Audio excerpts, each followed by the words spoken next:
everybody, Styx here with the Token Minorities, bringing you another episode of Styx versus the top of the ladder, and today I have a match against a rather, well, annoying team to say the least. But I have this team that I've been playing around with. It's actually kind of fun. I've been tweaking it here and there, and I'm liking how it's turning out. However, I do see one poke that gives me a big problem, and that is a Crocodile. However, I do have three things that outspeed it and can hit it very, very hard. But depending on what type it is, I'll have to play around with that. So thinking that he's going to be leading with his Smeargle, which is most likely a Sticky Web if he decides to lead with it, I'm going to lead with my Jirachi just to try to Iron Head flinch or trick it. And without further ado, we'll just go ahead and jump right into the battle.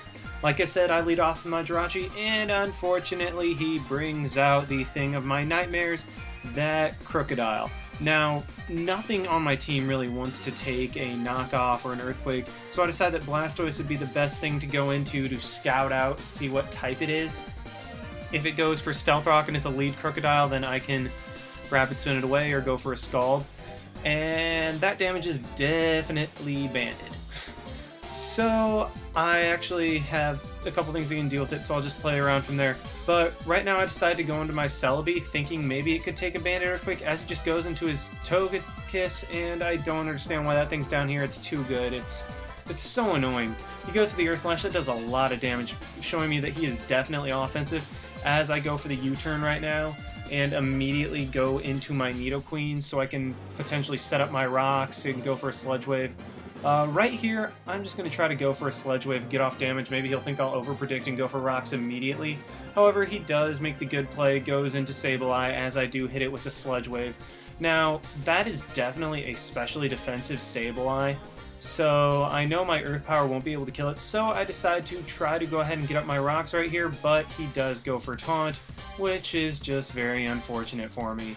So right here, I'm going to go right into my Infernape to try to nail it with a Flare Blitz, because I know that will be an easy two-hit KO, no matter damage rolls, even if he does go for Recover. As he goes for the knockoff, which knocks off my Choice Scarf, not a big deal. If I KO this Sableye, it's not going to really matter, because Dugtrio will just Revenge Kill me.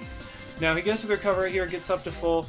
I go for the Flare Blitz, and nothing on his team wants to take it at all. I get a crit that mattered in that turn in taking out the Sableye, but it really didn't matter in the grand scheme of things. It was just one quicker turn. In fact, it didn't matter at all because nothing on his team would have been able to take the next Flare Blitz. I mean, Crocodile was the only thing that could, at which point I would have just been able to U-turn out and save my Infernape for later.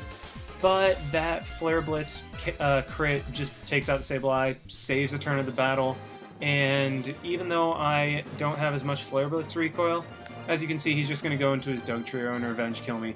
So, like I said, crit did matter, but it really, really didn't. But, yeah, Infernape goes down, sad time. I'm just going to go into my Jirachi right now and go for the U-turn. I don't think he wants his Dugtrio to be KO'd with an Iron Head. However, he leaves it in as I go into my Celebi, as I predict just another Earthquake to try to take out my Jirachi. Maybe he saw the fact that my Infernape was Scarfed and thought that my Jirachi wouldn't be too. But either way, Celebi, while I can keep up the offensive momentum by going for a U-turn, I just decide to recover immediately. That way Celebi can take on Dugtrio again if it comes back out. And I'm not going to be playing any flinch games right now, so I'm just going to switch directly into my Jirachi.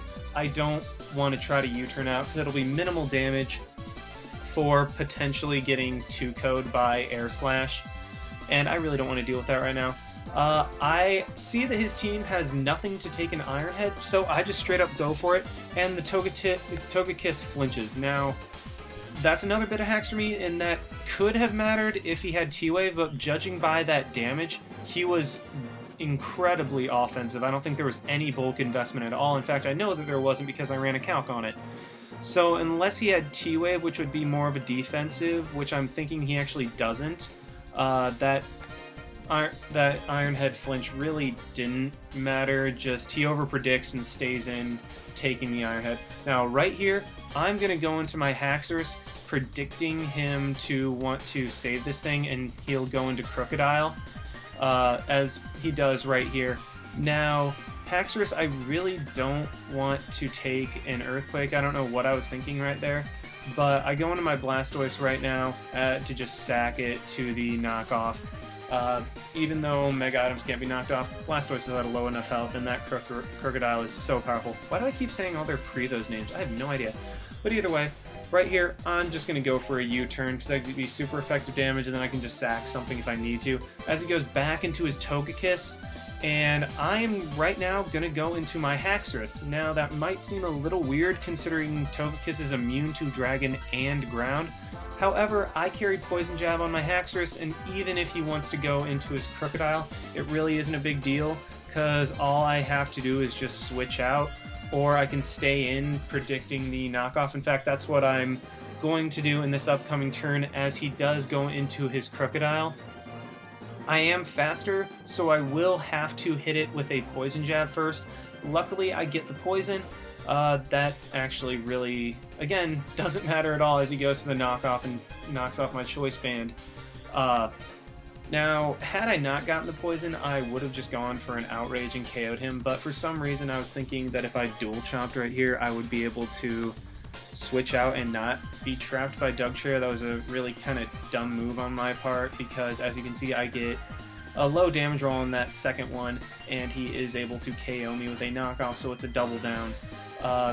And once again, really did not matter that I got the Poison on him, just because I would have gone for Outrage, which definitely would have KO'd, and Dugtrio would have just came in and KO'd me anyway.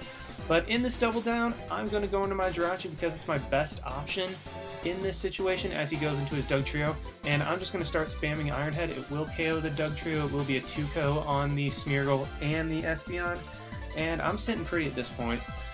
Now, his Smeargle comes out as I go for the Iron Head, and luckily I get a flinch. Now, I'm really not sure what set the Smeargle was, considering his Crocodile was a, was a Choice Band set. I'm thinking that this was a lead Smeargle, but he saw my Jirachi and just didn't think that he would have a good matchup initially, so he saved it. However, the only scenario in which this could have turned out well for him, as you can see I do get the flinch, is if this was a Smash Pass variant, which I really don't think it was, especially not this high on the ladder, as I will KO it with a second Iron Head. And down will go the Smeargle, and right now all he has left is the Espeon, which will be KO'd by U-turns from Celebi and Jirachi, even if it tries to set up. Celebi is especially defensive and Jirachi is faster, so they both have U-turn and will be able to KO. I get a flinch right there. I feel kind of bad about it at this point, so I just decide to go into my Nidoqueen, give him a little bit of life, because I mean that Shadow Ball would not have KO'd. Especially not looking at that damage from Nidoqueen, because my Nidoqueen actually has no bulk investment at all. So he goes for the Calm Mind right here, as I just decide to go for the Sludge Wave, and it knocks him down to the point where he has to go for an attack this next turn. Otherwise my Sludge Wave will KO him, and I will be able to just retaliate with a U-turn for the win, as he reveals he has stored power. Which makes me think that Smeargle really might have been a Smash Pass, but, I mean, nothing I can really do about it now. But I would have been able to do something with my specially defensive Celebi against that Espeon as he goes down to the U-turn, and that will be the game.